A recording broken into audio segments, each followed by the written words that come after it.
Hello again, guys.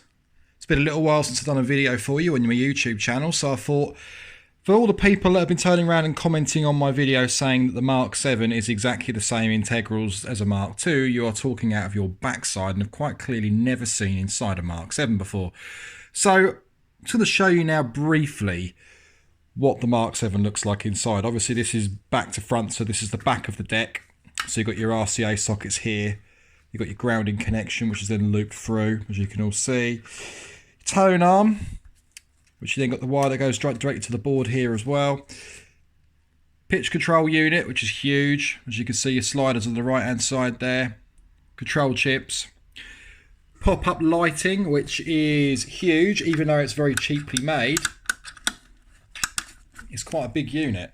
For removal of the LED, i.e. changing colour, etc. is probably quite a straightforward job to do. Remove the connection, light pops up, job done. That'll have to be looked at. Power supply with the IC connection at the end. Very straightforward. Transformer. Then we've got the switch assembly. Now, the reason this is apart, I mean, I've been having a good look at this. If there's anything I can tinkle with to make it a little bit better, because Technics still have not come up with any solution as to why the pitch control is causing issues, and it's starting to really annoy me now.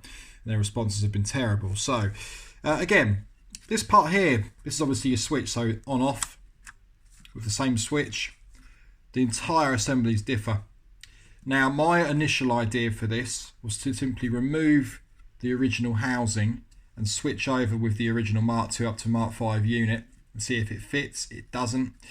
The actual switch covers, so i.e. the start and stop button, like so, including the 33 and the 45.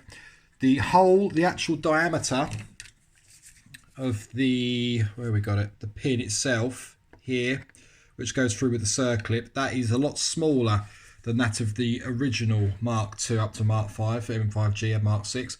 It's actually 3mm diameter on the new model, and it's 4mm diameter on the actual size and scale of the rod itself on the older model. So changing the buttons out for the older style ones is out of the question.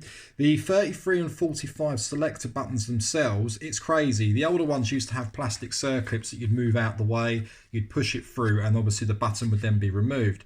The newer versions, you just push them down and the buttons fall out. It's a very cheaply made, but it is a much easier way, I suppose, of changing the buttons if you do want to change them for like the GAE or the GR. If you can do that, I'd imagine you can. But no, so changing that is going to be out of the equation. The connections all differ. So everyone that's been saying, oh, they're no different, I'm sorry, they are.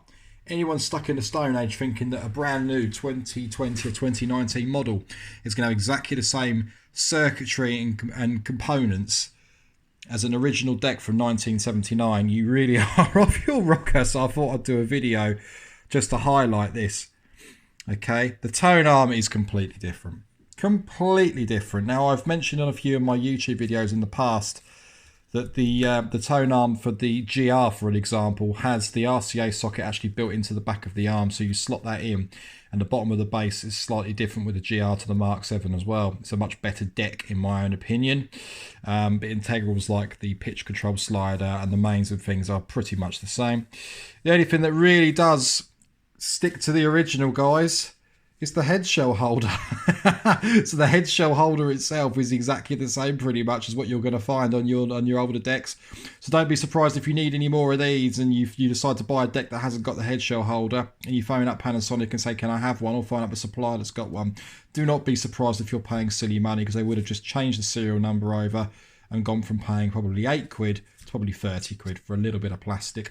The screws that actually hold on the tone arm base, they are pretty much the same. A little bit thicker, but they're the same diameter. I've had the arm off on my original video, as you all would have seen on my Facebook video, which I was taking it apart and having a good look. But yeah, everything is different. The deck itself is light as a feather. You can see just how thin it is as well. Literally, to get inside a Mark 7, guys, all you have to do is undo, what was it? Let's have a quick count. I've got, hang on. So 1, 2, 3, 4, 5, 6, 7, 8, 9, 10, 11, 12, 13, 14. 14 screws that don't get in any particular way. They're all exactly the same size. No security stickers. No nothing to stop you from getting inside this. So if you were to have a look inside your deck and be curious to see what differences there are, you could easily do it with a screwdriver and be very careful not to scratch any of the threads. But yeah, so that is the inside of a Mark 7, guys. There is nothing else really to say other than that. Loads of you are probably going to get technical. So the reason I took this apart was to actually look at the pitch control, the actual pitch slider unit itself. Again, the slider unit is completely different. I mean, as you can see here, 4-pin selector on one side to push down the solder. They're going into 2. It is completely different. So it's not even a case of can't just switch the fader over with something else. Calibration wise, again, it's all done by the microcomputer. There is nothing on here. So for those of you that have been commenting saying, can't you just change the potentiometer, or can't you just tweak it and put it through a multimeter and read out the reading? Nope, it is not as simple as that. There is nothing on there to allow you to do so.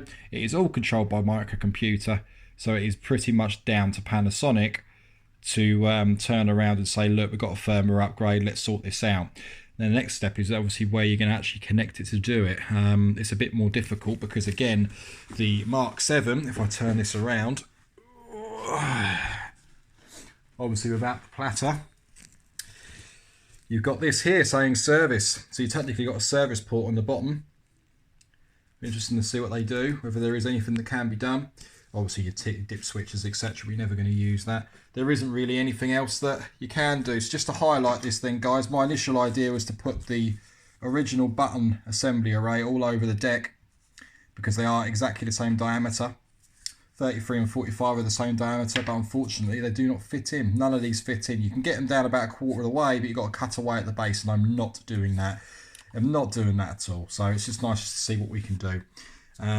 Pop-up assembly is huge, as you can all see. If I turn this up here, it's much bigger than the original, completely redesigned. Personally, I think it's very cheaply made. Nevertheless, it works. You can't really moan. And as for this issue, guys, still nothing from Panasonic. I've now had 3 customers contact me wanting to part exchange their Mark 7s for a pair of my imported MK3Ds. And unfortunately, there's too many people now. Everybody's wanting to do this. No one's happy with the quality. Nobody's happy with the responses from Panasonic. And to be quite honest with you, neither am I. I mean, I've been speaking to them for quite a while now, and all I'm getting is the same generic crap that everybody else seems to be getting now. And it's not going to get any better. I've pretty much given up on this deck now, guys, if I'm honest with you. The Mark 7, as far as I'm concerned, I'll still tell you as it is the best deck I've used in terms of digitally controlled slider. But one thing I will say to everybody that is watching this, the whole digital versus analog saga that keeps on popping up everywhere. Even my videos have highlighted this in the past. You've got digital stepping, yes. The original Mark II and the original versions of these turntables, before they decided to do what they've done with this deck, apart from the M5G and the Mark VI, they were analog, yes, and the analog sliders. But if you actually read through the schematics of the turntable, like I have done yesterday, you will actually, if you're clever enough and you look at it in depth, you will see it's still some form of digital control going to the slider, even on the analog turntables. And that's no bullshit, guys. That is the truth. So do yourselves a favour. If you're good with schematics and you can get hold of it, have a look at the pitch section and have a look at how it's controlled. It is digitally controlled, even on the original decks. I mean, we've already come to the agreement that it is the best control that you're going to get out of the bunch. That's why everyone likes using Technics. But yeah, it is still digitally controlled. That's quite interesting, isn't it, guys, eh? But yeah, it's a shame. Is it worth 800 quid? No. This deck will be up for sale very soon. It's going to be cleaned up. It's been sitting indoors in mine, underneath its dust cover. I was going to modify it, wrap it, etc. But quite honestly, I haven't got the time of day for this bloody turntable anymore. I'm pissed off with Panasonic's responses to my messages, and I deal with these guys all the time. So for them to treat me like this and treat my customers like this, I'm not happy. I've got a customer at the moment who was going to take his decks back for a refund. He'd mentioned he saw my video. He'd spoken to the shop. They agreed to let him take them back for a refund. He drove them down there after speaking to someone, and they turned him down when he got down there. And they said, no, we're not going to refund you. And then they gave him the same crappy response that Technics gave me, and that really just says it all, guys, doesn't it? So what a shame. Yeah, as far as this deck is concerned, there's nothing else going to be happening. I am not going to wrap this turntable. I am not dismantling the arm, because I was originally going to change over the buttons, change the strobe housing, turn them all to silver, more of the GR sort of style with the old original buttons.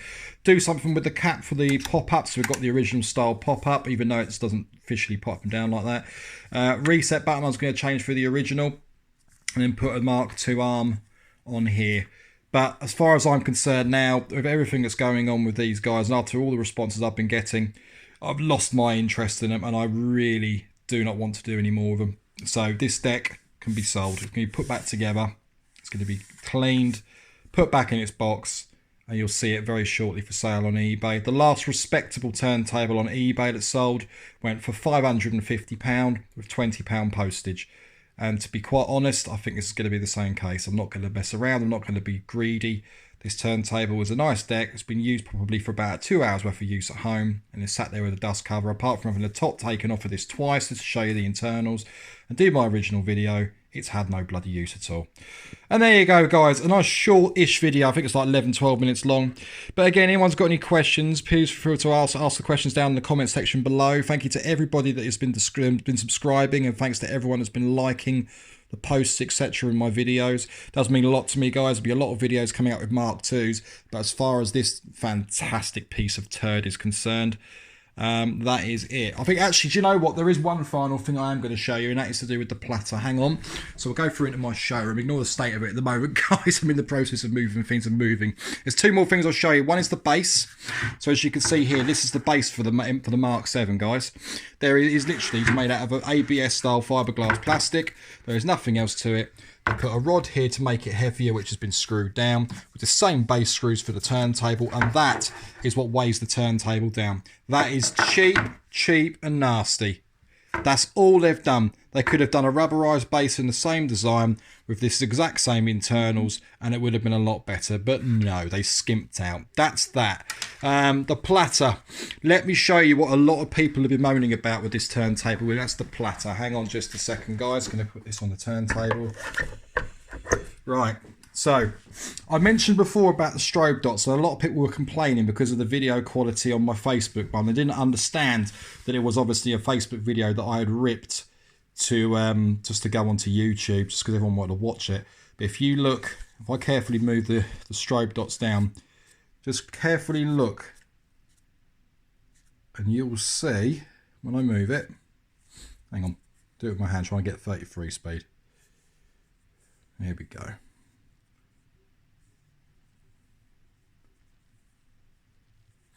Carefully look at the bottom line.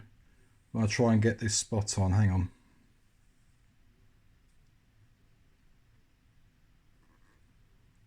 Here we go. Look at the bottom line. Look at it going up and down. You see that?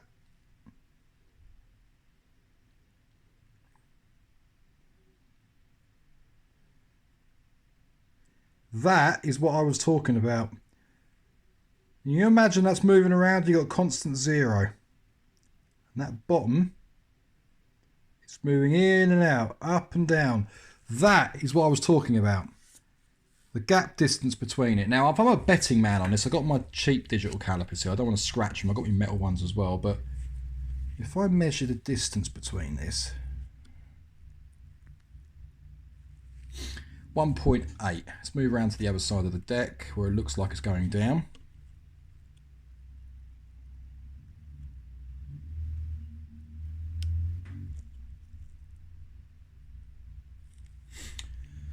.5. Lovely. There is a distance between them. It's not an optical illusion like Technics tell you. My one actually does differ. And that just says it all, guys. Right, any more questions, feel free to hit me up. More than welcome to answer any questions you've got. Feel free to check me out on my Facebook page, obviously Just Technics, and then obviously the website as well, which is justtechnics.co.uk. Thank you ever so much to everyone that watches. But just to confirm, platter has got imperfections. And there's no more chasing up or anything with Panasonic. This deck, as far as I'm concerned, is a piece of turd that's not worth £800. Thanks, guys.